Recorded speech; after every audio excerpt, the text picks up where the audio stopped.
The United States has launched new airstrikes against Iran-backed terrorists who continue to attack American troops overseas.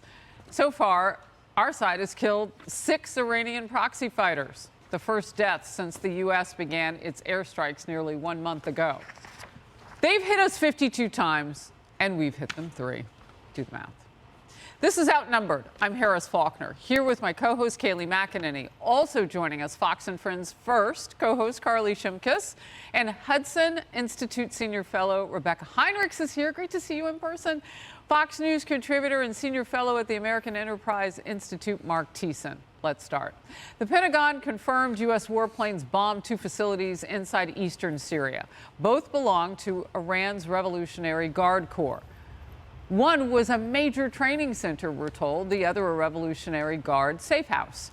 Sunday's airstrikes are the 3rd time in 2 weeks the United States has fired back against the killers that Iran pays for and trains. American troops stationed in and around Iraq and Syria have now been attacked a staggering 52 times just since October 17th, including 4 additional attacks since yesterday's strike. We hit them once, they hit us 4 times. And it's been like that. Fox News senior strategic analyst General Jack Keane says he thinks the United States needs a stronger response to deter it. This is the 3rd strike, and this time the focus was on people, a training center and a safe house. I don't know if it's going to be effective. I would want it to be effective, as everybody does. My sense is it will not be, because it's not comprehensive enough just dealing with the proxies themselves. What am I talking about? Go after the leaders, go after the fighters, go after the rockets, missiles, drones, go after all the logistical infrastructure. Do it all at once in one night. That's well within U.S. strike capability. No risk to a single pilot in doing that. That, I think, may get their attention. What do you think, Rebecca?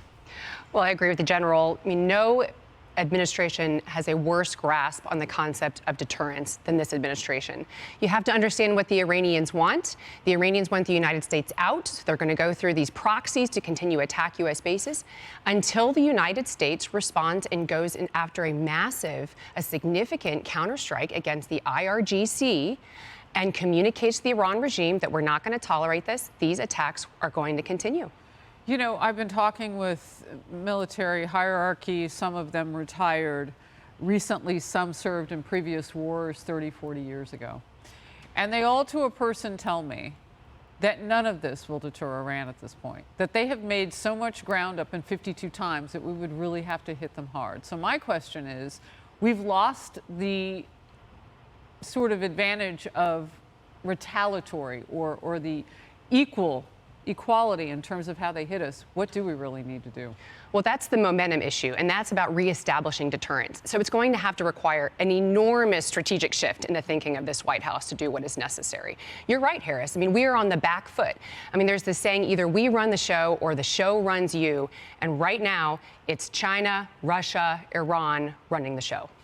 Mark, what are the politics of the Biden administration on this? I know it's an election year, re-election year for the president coming up. That feels like it's driving it, but what is his doctrine? Can you describe it? His doctrine is weakness, and weakness is provocative. That's what we're seeing. When your enemies fire at you with abandon and you barely respond, that is weakness, and that's dangerous because that emboldens them to do more. And what's going to happen eventually is an American's going to get killed. And then we're going to have to escalate, because once they kill an American citizen, then we can't sit back and do this. And then we need to do is go back to what Donald Trump was doing when he was president of the United States. Donald Trump set a clear red line. He said, if Iran or its proxies kills a single American citizen, we will not hold the proxies responsible, we will hold Iran responsible, and we will militarily strike Iran. And when Iran crossed that red line, he killed Qasem Soleimani. And not only did Iran not respond to that, peace broke out. There were not 1, not 2, not 3, but 4 Abraham Accords in the region, because Iran is the destabilizer in the region, and as long as they're not deterred, you can't have peace. And that's what we're seeing. They were about to have another Abraham Accord with Saudi Arabia, and this war stopped it, because Iran wanted to stop it. You know, Carly, when we talk about the deaths, and if one American soldier dies and all of that, some of these injuries are pretty dire. Yeah. I mean, our men and women and these 52 attacks. Yeah. Now north of 50, the injuries. And many of them have traumatic brain injuries. So what does that actually mean? How traumatic, and what does that mean for the future of Isn't these that soldiers? enough? Isn't that enough? So we're talking about these 52 strikes that have taken place over the past month. Congressman Mike Waltz was saying that there have been 70 strikes over the past 2 years that have gone unresponded to. So this has been going on for much longer than just this moment. And a lot of military minds would say that it would go back to 2 years ago to deter this now. The Biden administration obviously concerned about escalation. 6 Iranians dead. What does that mean? But if you wanted to prevent this from happening at all, that would have gone back to the start of the Biden administration.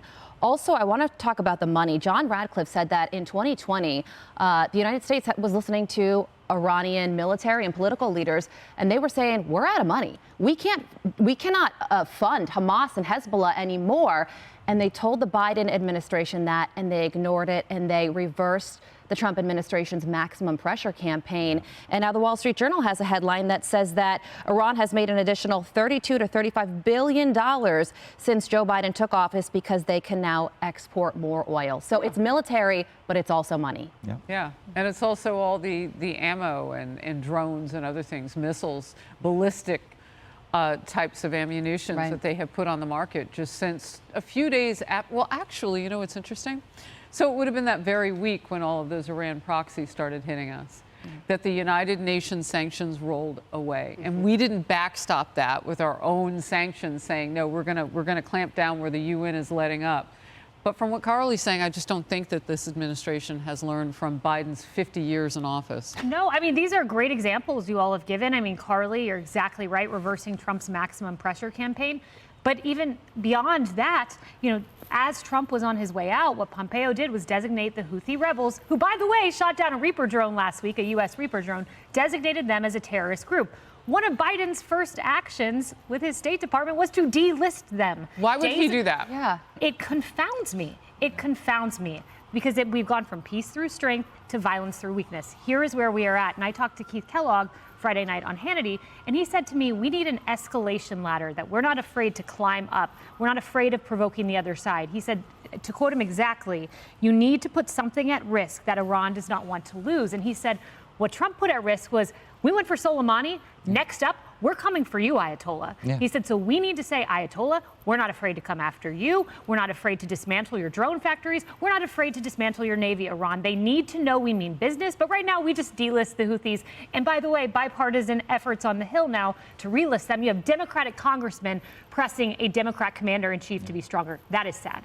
Well, I don't know how everybody stays so calm, because this is maddening. This is almost like it's being done on purpose. And when I said 50 years of experience with Joe Biden, yeah, because he was a senator forever. He was a congressman before that. He was a vice president for 8 years. He's been a president now for 2.5, almost 3 years. How much information do you need in terms of lived experience to do a better job as commander-in-chief? Rebecca, what Kayleigh just laid out is frightening.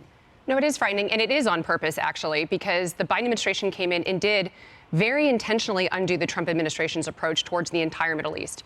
So they relaxed the maximum pressure campaign against the Iranians because they actually wanted rapprochement towards Iran. They wanted to actually have better relations with Iran, so they released that, and all of those funds went to Iranian proxies. And the other piece to the Trump administration's policy was to go full in and back Israel and sort of table the Israeli-Palestinian challenge and just go full in on Israel. Those were the two pillars of the Trump administration's approach towards the Middle East. Both of those pillars were reversed under the Biden administration. So the Biden administration wanted to hold the hand of the enemy while it took the other hand with an axe in its hand and chopped off our head. Yeah, essentially. I mean, first it was the Obama administration sending them pallets of cash. Remember the pallets of cash? Yes, we the secret remember. flights? And then the Trump administration came in and squeezed them, and they were the front page story in the New York Times saying the Hezbollah fighters can't get paid because Iran doesn't have money. I mean, it's not just conservative media saying this. It was the New York Times, Washington Post, other people saying it. And then Biden comes in and restarts it again, and we're at war in the Middle East. Not we, but there's a major war in the Middle East. I think there's a pattern here. Right. You know, I'm not an expert at pattern recognition, but I think one thing failed, one thing worked, one thing failed. Maybe we go back to what works. Well, can we do that also on them hitting us? They hit us 52 times, you hit them 3, and they're going to hit us again and again and again. That's not working either. So during the war on terror, the most dangerous job in America was being the operational commander of al-Qaeda. We got KSM, and then every guy who popped his head up after that got knocked off. We got to make the most dangerous job in the world to be Soleimani's successor. Yep. Yeah, absolutely.